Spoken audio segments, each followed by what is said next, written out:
Assalamualaikum warahmatullahi wabarakatuh. Assalamualaikum warahmatullahi wabarakatuh.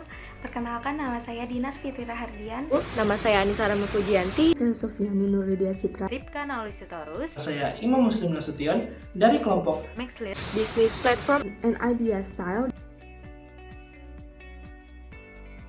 Di sini saya akan menjelaskan tentang profil bisnis dan profil pengelola. Kita langsung aja ke profil bisnisnya. Untuk temanya yaitu A Great Start to Stylish Your Style.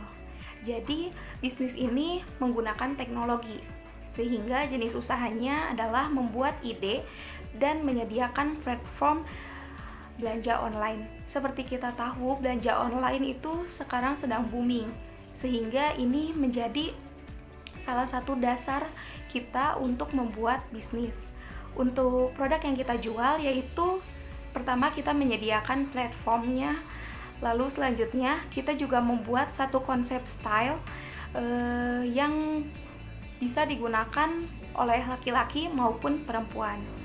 Kita lanjut ke visi dari bisnis ini, yaitu mampu memberikan kepuasan dan kemudahan dalam mengimbangi tren fashion yang sedang booming. Lalu misinya yaitu menawarkan dan menyediakan platform fashion yang memiliki kualitas dan selalu mengikuti tren. Lalu selanjutnya kita juga menawarkan keunggulan produk-produk melalui kualitas, harga, dan keindahan barang. Dan yang terakhir, kita juga memberikan pelayanan dengan sebaik mungkin. Untuk tujuannya, kita ingin menjadi kiblat referensi dan rekomendasi tren fashion para anak muda di Indonesia. Kita akan langsung lanjut ke profil pengelola. Untuk yang pertama ada Anissa Rahma Fujianti, perempuan berasal dari Subang sebagai direktur utama. Lalu selanjutnya ada Dinar Fitri Rahardian, perempuan berasal dari Bandung sebagai pemasaran.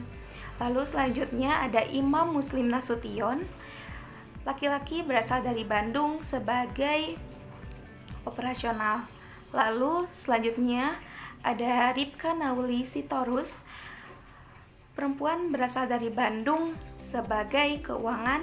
Dan yang terakhir yaitu Sofiani Nurlidia Citra, perempuan berasal dari Sukabumi sebagai produksi. Di sini saya akan membahas mengenai gambaran umum bisnis, pasar, dan juga pemasaran. Nah, untuk gambaran umum bisnis sendiri, jadi bisnis kami itu bergerak dalam bidang clothing, yang mana nantinya kami itu akan menjual all item from head to toe, yang mana itu tuh didapat dari online shop lain. Jadi sebetulnya kami itu seperti menjual ide ya, karena setelah kami ambil dari para online shop itu, kami akan memadupadankan terlebih dahulu, baru kami jual di website kami tersebut. Nah, selain itu juga, selain yang tadi telah disebutkan, kami juga akan mengadakan kolaborasi advertisement, yang mana itu bakal menguntungkan kedua belah pihak. Jadi kami akan mempromosikan barang dari online shop yang bekerja sama dengan kami, begitu pun sebaliknya online shop tersebut juga mempromosikan website kami. Untuk pangsa pasarnya sendiri kami tujukan kepada anak remaja dan juga kepada mahasiswa. Seperti yang kita tahu bahwa anak remaja itu kan sedang masa-masa pubertas. Nah, pasti ingin terlihat trendy dan juga ingin terlihat kekinian, mengikuti zaman atau mengikuti style dari para idolanya tersebut. Terus bisnis kami ini juga hadir untuk para orang-orang yang tidak ingin ribet namun tetap ingin tampil trendy, karena kami kan memberikan kemudahan bagi orang-orang tersebut, telah menyediakan satu set style pakaian komplit dari atas sampai bawah. Analisis pasarnya, permintaannya itu kami targetkan pada tahun pertama ada 500 style, tahun kedua ada 560 style, tahun ketiga 620 style, tahun keempat 680 style, dan tahun kelima 740 style. Dengan penawaran pada tahun pertama 600 style, tahun kedua 660 style, tahun ketiga 726 style, tahun keempat 799 style, dan tahun kelima 859 style. Cara memasarkan produk kami akan memastikan produk kami itu akan selalu up to date dengan style apa nih yang sedang populer atau yang sedang tren di pasaran itu seperti apa. Terus harga itu akan dibuat terjangkau karena tadi pasarnya adalah anak remaja dan juga mahasiswa. Dan awal-awal itu pasti kita akan adakan promo dan juga diskon.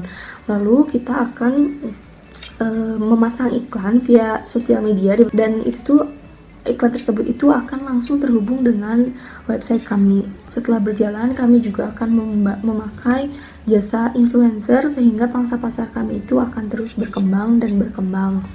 Dan ditambah lagi, kami ingin menjadikan konsumen itu repeat order gitu ya, selalu membeli lagi kepada kami dengan cara memberi gift setiap pembelian.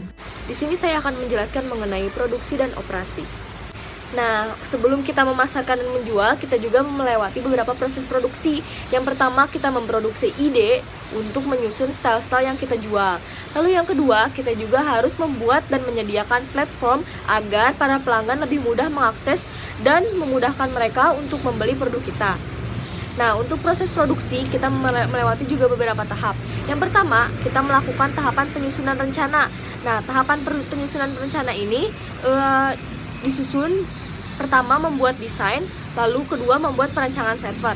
Nah, membuat desain dan perancangan server. Lalu yang kedua melakukan tahap pengembangan web, hosting, memperbesar penyimpanan, mempermudah dan mempercepat server. Nah, lalu yang ketiga melakukan tahap pembuatan aplikasi. Nah, yang selanjutnya kita juga melakukan tahap integrasi, uji coba dan perintisan aplikasi untuk Android maupun iOS. Nah, sebelum kita menggunakan atau menjual produk tersebut, platform tersebut, kita juga harus mencoba agar kinerjanya dapat kita sesuaikan dengan apa yang dibutuhkan konsumennya nanti. Lalu yang selanjutnya untuk tahap pengembangan aplikasi meliputi perubahan fitur, pemeliharaan, dan pembaharuan sistem untuk Android maupun iPhone.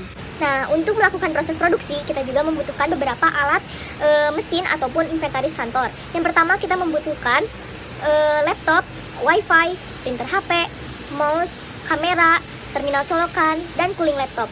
Itu semua dibutuhkan untuk menunjang pembuatan web tersebut. Nah, totalnya keseluruhannya kita membutuhkan 1.985.000 untuk membeli alat-alat tersebut. Lalu yang selanjutnya ada inventaris kantor. Untuk inventaris kantor kita membutuhkan banyak sekali. Yang pertama itu kita membutuhkan kertas HVS, tinta printer HP, lalu standar pulpen, buku kas, buku agenda, box arsip, kalender, meja dan kursi, cap perusahaan, tinta cap, dan kwitansi. Nah, semuanya itu totalnya 1.964.500. Nah, dari semua bahan-bahan tersebut bisa kita totalkan menjadi 2.163.000. Itu termasuk dari biaya inventaris dan bahan mesin. Nah, ini adalah ilustrasi dari produk kami. Yang pertama itu ada versi website. Nah, versi website ini nanti dirancang untuk memudahkan para pelanggan membeli dari produk outfit kita. Lalu yang kedua, kita juga ada fitur virtual try. Nah, virtual try ini bisa kita coba jika pelanggan ingin mencoba terlebih dahulu sebelum membelinya. Jelaskan manajemen dan organisasi. Mixlist, a great platform and idea to make you stylish. Di dalam sebuah perusahaan yang ingin sukses di dalam satu industri, membutuhkan manajemen dan organisasi yang baik. Hal itu disebabkan karena organisasilah yang akan memanage sebuah perusahaan hingga bisa menjadi berkembang dan sukses di dalam satu industri. Perusahaan kami, Mixlist, mencoba untuk membangun sebuah organisasi yang solid serta manajemen yang teratur, sehingga bisnis kami yang bergerak di bidang fashion bisa terus berkembang dan maju. Secara umum, perusahaan kami mempunyai sebuah organisasi yang terdiri dari direktur utama, manajer pemasaran, kemudian manajer keuangan, manajer operasional, dan manajer produksi. Yang pertama adalah direktur utama. Direktur utama adalah seorang yang bertugas untuk mengatur perusahaan secara keseluruhan. Maka dari itu, seluruh pekerjaan yang ada di perusahaan pasti membutuhkan persetujuan dari seorang direktur. Maka direktur menjadi pusat dari sebuah perusahaan. Selanjutnya ada manajer pemasaran. Bertugas untuk menarik sebanyak mungkin orang untuk tertarik terhadap jasa atau produk yang ditawarkan oleh sebuah perusahaan. Contohnya adalah manajer pemasaran di perusahaan kami bertugas untuk menarik minat orang-orang untuk menggunakan jasa dari website kami, menarik juga minat orang untuk menggunakan style yang sudah kami sediakan dalam berpakaian. Selanjutnya ada manajer keuangan. Manajer keuangan bertugas untuk membuat perencanaan keuangan umum sebuah perusahaan. Contohnya, di dalam perusahaan kami, seorang manajer keuangan harus bisa menentukan biaya untuk berbagai pekerjaan yang ada di dalam sebuah perusahaan. Contohnya, dana yang dibutuhkan untuk pengembangan awal dari website, kemudian juga dana untuk promosi, dan berbagai dana yang dibutuhkan oleh perusahaan. Manajer operasional. Manajer operasional bertugas untuk mengawasi efektivitas dan efisiensi dari kinerja perusahaan. Selain itu juga, manajer operasional bertugas untuk memperhatikan kualitas dari produk atau jasa yang ditawarkan kepada konsumen oleh perusahaan. Contohnya, dalam perusahaan ini, seorang manajer operasional bertanggung jawab atas kualitas dari produk yang dipasarkan di dalam website ataupun ide-ide style yang ditawarkan kepada konsumen. Manajer produksi. Manajer produksi adalah seorang yang bertanggung jawab untuk memperhatikan proses produksi dari sebuah perusahaan. Contohnya, dalam perusahaan kami, manajer produksi bertanggung jawab atas proses produksi dari ide-ide style yang ingin kami tawarkan kepada konsumen. Baiklah, di sini saya akan menjelaskan tentang perencanaan keuangan yang dimiliki oleh perusahaan Mixlist.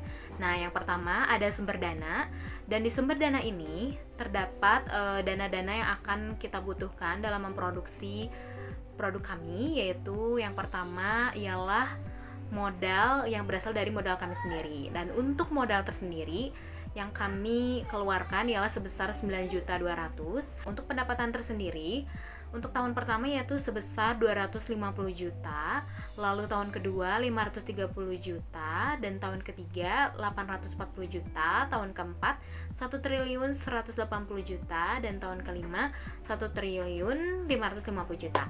Nah, di sini kenapa bisa besar sekali pendapatan yang kita dapat? Karena kami menjual 500 sampai 1.000 style untuk tiap tahunnya. Baiklah, perusahaan kami juga memperoleh laba, yaitu laba usaha yang kita dapatkan mulai dari tahun pertama sampai tahun kelima, yaitu rentan dari 202 juta hingga 1.432.556. Nah, laba usaha ini didapatkan dari pendapatan dikurangi seluruh total biaya produksi dan juga biaya usaha. Nah, untuk total kas masuk yaitu dari tahun pertama sebesar 254.449.500, itu merupakan total dari penjualan tunai, piutang, modal sendiri, kredit investasi, kredit modal kerja, dan juga saldo kas awal. Nah, untuk piutang kami tidak mempunyai sistem piutang atau sistem utang dan piutang. Lalu untuk kredit modal kerja dan juga kredit investasi kita tidak memiliki kredit berupa investasi dan juga modal kerja, karena kita juga tidak mengadakan kerjasama dengan bank juga, sehingga akhirnya kita tidak memiliki kredit apapun dan juga piutang. Nah, untuk total kas masuk semuanya ialah sejumlah dari 254.449.500 hingga 1.568.450.000 itu di tahun kelima. Nah, kami juga membuat analisis keuangan yang berisikan bagaimanakah apakah perusahaan kami layak atau tidak untuk diterima, karena kami menetapkan IRR sebesar 5%. Maka dari itu kita juga menguji faktor diskonto sebesar 10% dan juga faktor diskonto 2 sebesar 5%. Maka kita akan menghitung IRR dengan cara 10% ditambah hasil selisih dari PV dibagi hasil dari selisih PV dengan investasi awal, lalu dikali 5%, IRR yang kita tentukan 5%, lalu dapatlah 10,81%. Nah, 10,81% ini menyatakan bahwa perusahaan kami layak untuk diterima. Sekian presentasi bisnis dari kelompok kami. Mohon maaf apabila banyak kesalahan. Wassalamualaikum warahmatullahi wabarakatuh. Mixlist is a great platform and idea To make you stylish.